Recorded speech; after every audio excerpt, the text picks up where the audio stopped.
Sixth Sense Spiritual Health with Teresa Joubert.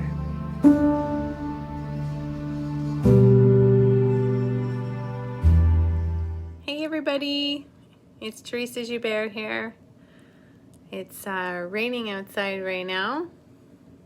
Nice Monday night here in Burlington. I just wanted to hop on and talk to you guys about a dream that I had the other night that was extremely informative. So it's about dream state. So I'll just wait for a sec to get everybody a chance to hop on. Hey Nicole. Hey Lorraine.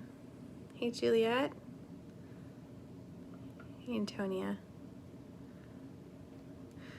So we're gonna learn about dream state tonight and our subconscious. So we're gonna go a little bit deep tonight, but the main topics that I want to talk about is our subconscious mind, okay, and what that does to us when we're dreaming.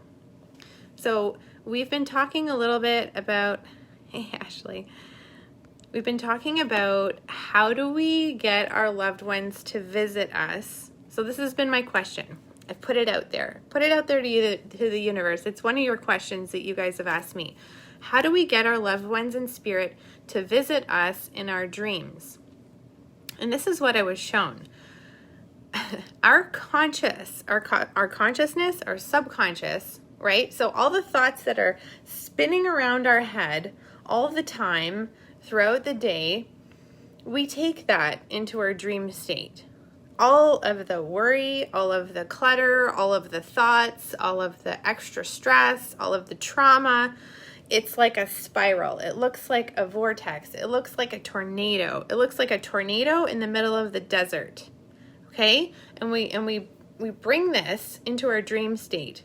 So this is what it looks like to somebody that's in spirit that wants to come and visit us. It looks like they're going into a shitstorm. That's what it looks like. It looks like they're walking into a desert tornado. And I don't know about you, but I don't like walking into storms. I don't like to walk right into the eye of a storm. So what somebody that's on the other side, that's in heaven or whatever you call it, they have to create.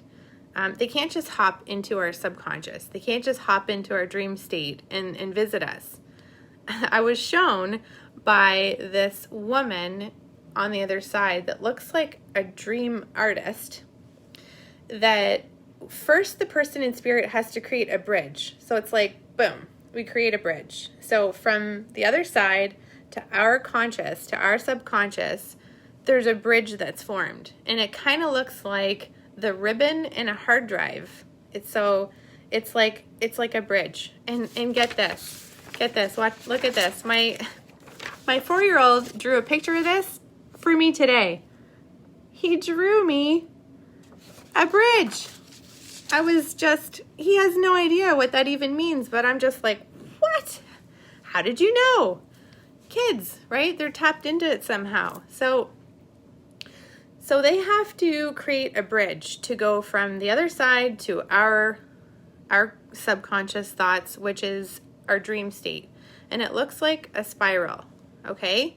So once they get the bridge going, they can travel along and they can be on this bridge. Then once that person in spirit enters into our dream state, they have to kind of wait for a pattern to evolve in a storyline, like a plot. So it's almost like, it's hard to explain, so just try to stay with me here, okay? It's like we have a story going on in our mind, in our dream, and that person in spirit has to somehow fit themselves into our storyline. So it's like, not to scare us and not to put us off, but they want to hop into our story and somehow make themselves known that they're there. And that's how they have a visit with us. So they don't want to scare us. And they don't want it to be so quick that we don't notice them. They want it to be a meaningful visit. So I think that sometimes it works out, and most of the time it doesn't. This is what I was shown, that most of the time it's difficult for them to visit with us because that's our brain just constantly spinning all the time. So I was thinking about this quite a bit, and I want to give you guys 3 tools to be able to fix that, okay? Just to give you a better chance at connecting to the other side in your dream state. So 3 things need to happen, okay? The first one is that we need to clear the debris. The second one is that we need to give our worries to God.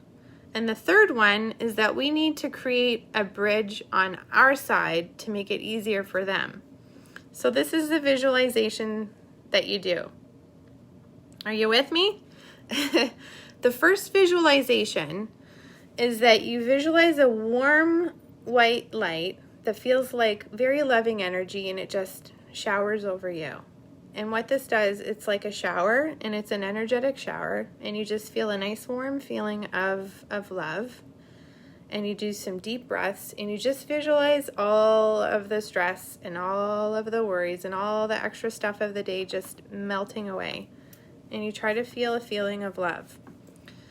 The second thing that we do is we visualize all of the extra worry, all of the things that we cannot control, that we cannot do anything about, that we're just thinking about, that we have absolutely no control over, and we just visualize piling it all into a ball, and we put all these things into a ball, and we just give it to God. Just give it to your angels, give it to God. Say, help, I need some help with this. I can't do anything about it. Take it. Take it. I don't want it anymore. And just give it to God.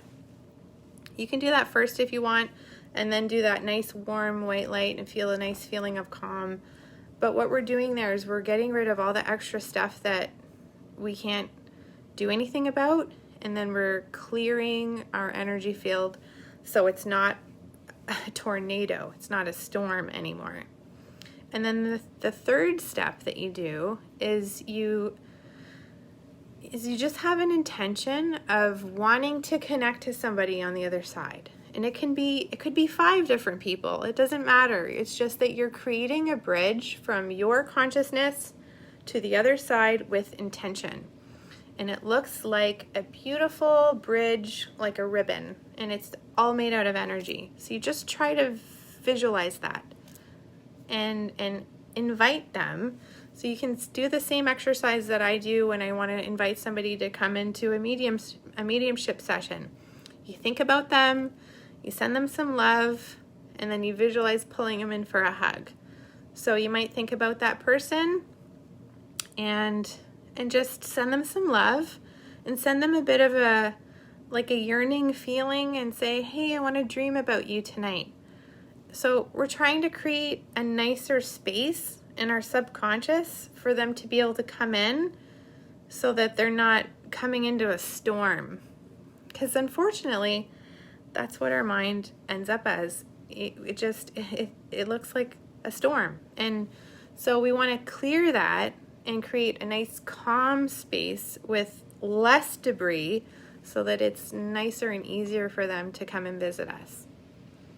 So I would really like to encourage you all to try this exercise for the next 2 weeks. I know that might sound like a lot, but you can write a sticky note and just put it beside your bed and put the 3-step process of give it to God. First you give it to God, and then you do your white light shower, and then you do your invitation. Send some love, invite them to visit you, and then go to sleep and see what happens, and tell me if it works.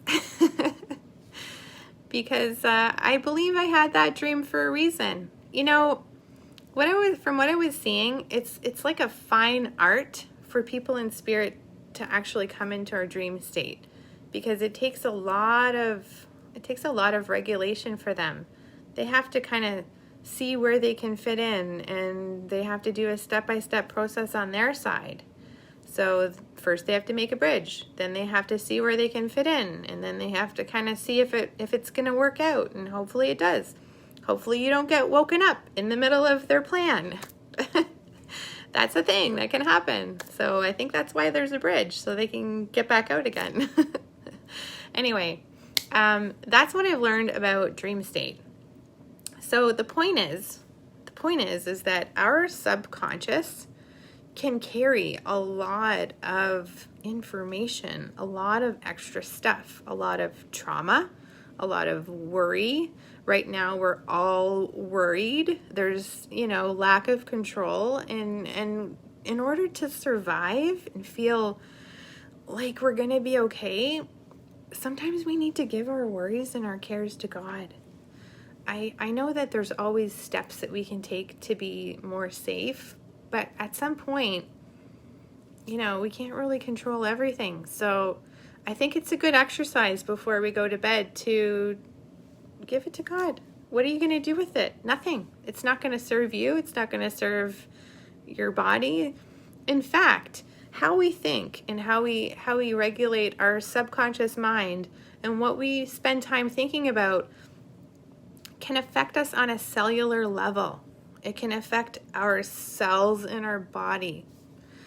I'll talk about that more in another session, but I would really, really like to invite you to try to feel more feelings of calm, just periods throughout the day. Feelings of calm, feelings of love. Try to put yourself in a better state of mind if you can, because your health will improve. Your immune system will increase. Just spending 1 hour per day, try to put yourself in a feeling of love and calm. You can heal your body. You can heal your body. So try that 3-step process. Try it tonight, okay? Give it to God. White light shower, invitation bridge. That's what we'll do. Put it on a sticky note, and then post about your experiences. If you have a dream, I want to hear about it. So thank you so much for joining me tonight, and everybody have a good sleep, and God bless. Bye. Sixth Sense Spiritual Health with Teresa Joubert.